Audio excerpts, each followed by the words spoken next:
Let's take this across to our guests who are joining us. With us is Mr. Rajagopalan. He's a senior journalist. Also with us is Touseef Ahmed, political analyst. Chittaranjan Gagan is a spokesperson of the RJD. Let me take this across to Touseef first. Touseef, the BJP is very clearly saying that parliamentary debate cannot be a street side argument. There has to be a certain decorum. Yes, members of parliament, action cannot be taken against them for what they say on the floor of the house. That's protected by the constitution. The speakers reiterated it. But there is a need to raise the level of the discourse, and that's why there are certain words, and this is a procedure that hasn't started today. It has been there for time immemorial, since the 50s, where in fact a list of unparliamentary words is published on regular basis. You see, Parliament is the only place where even a person coming from street can become a member, can initiate a debate. Parliament does not require that an MP has to be a graduate or has to have holding a degree of masters. It is not so. So this argument is baseless. Let me tell you the new words that the government has introduced. In other way, they are saying, किसी का हुक्म है इस गुलिस्ता में बस एक रंग के ही फूल होंगे, which is impossible. When government says you cannot use the word corrupt, corrupt is unparliamentary. What is the substitute of corrupt? Government says Snoopgate is unparliamentary. Why is government not included Colgate as unparliamentary?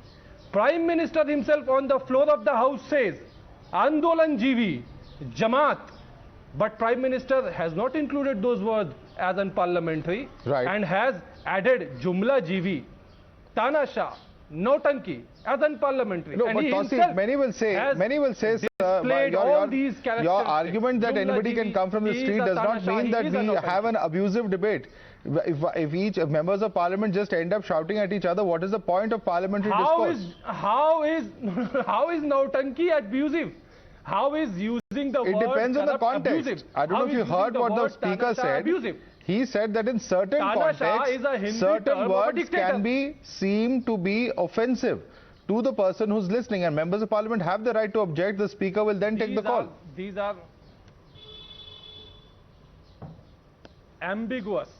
It is completely ambiguous and bogus argument. I heard Mr. Om Birla saying his speech and his media briefing.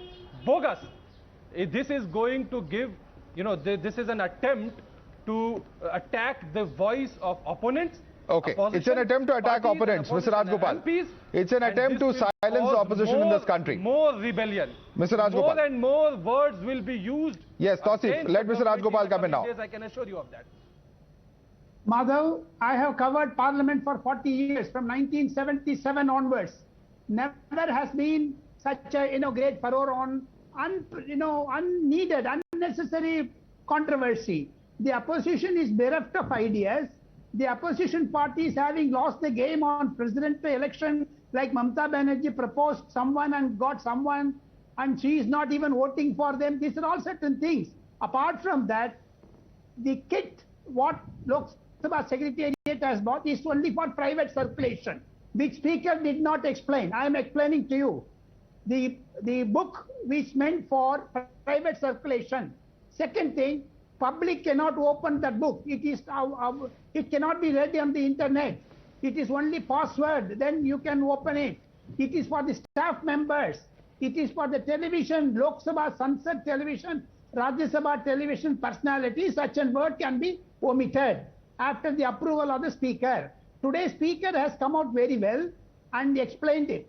For your information, Madhav, I have been reporting Parliament, Inderjit Gupta, Bhupesh Gupta, Pilu Modi, Indira Gandhi, N.G. Ranga, Somnath Chatterjee, George Fernandez. They all spoke well. But now the debate has come down stooped to the lowest level. You can't say rowdyism in Parliament, but you can do rowdyism inside Parliament. Right. What is the contradiction? My point is, the 12 members have been suspended by Venkaiah Naidu. Okay. What did they do? What did they do? You can object for the reporting. Let me bring in Mr. Chittaranjan Gagan on that point. Mr. Chittaranjan Gagan, end of the day, even if the words are there, which are there as a guide to these members of parliament, ultimately we have seen scenes in various state assemblies where members themselves indulge in completely unruly behavior, mics being thrown. All of these instances have been seen in different assemblies, sir. Mr. Gagan. नहीं, देखिए, जो घटनाएं घटती है किसी भी हाल में संसदीय व्यवस्था में उसकी घटना जो आप चर्चा कर रहे थे नहीं होनी चाहिए, कि जिन शब्दों को बैंड किया गया है। अब आप बताइए, पार्लियामेंट में ग्रामीण क्षेत्र से लोग जाते हैं, बहुत से सांसद ऐसे होते हैं जो अपनी क्षेत्रीय भाषा में अपनी भावनाओं को रखते हैं, और कुछ ऐसे शब्द होते हैं जो जिसका प्रयोग वहां पर करना पड़ता है।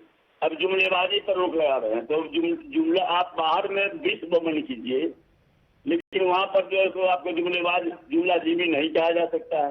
तो इस ढंग से एक डेमोक्रेसी को लोकतांत्रिक जो व्यवस्था है, जो संसद में एक बहस का विमर्श का जो स्थान हुआ है, और वहां पर आप इस ढंग से प्रतिबंध लगा रहे हैं। लेकिन the question that still remains, in fact, Mr. Gagan, is that despite all of this, why do we end up seeing certain kind of behavior in certain assemblies, at least of the elected leaders? Perhaps they should take the lead in creating an example of how they should conduct a discourse inside the parliament. Certainly, of course, at the same time, their voices cannot be throttled in any way. The freedom of speech is guaranteed by the Constitution, as the Speaker himself has said. Thanks so much to all three of you for joining us.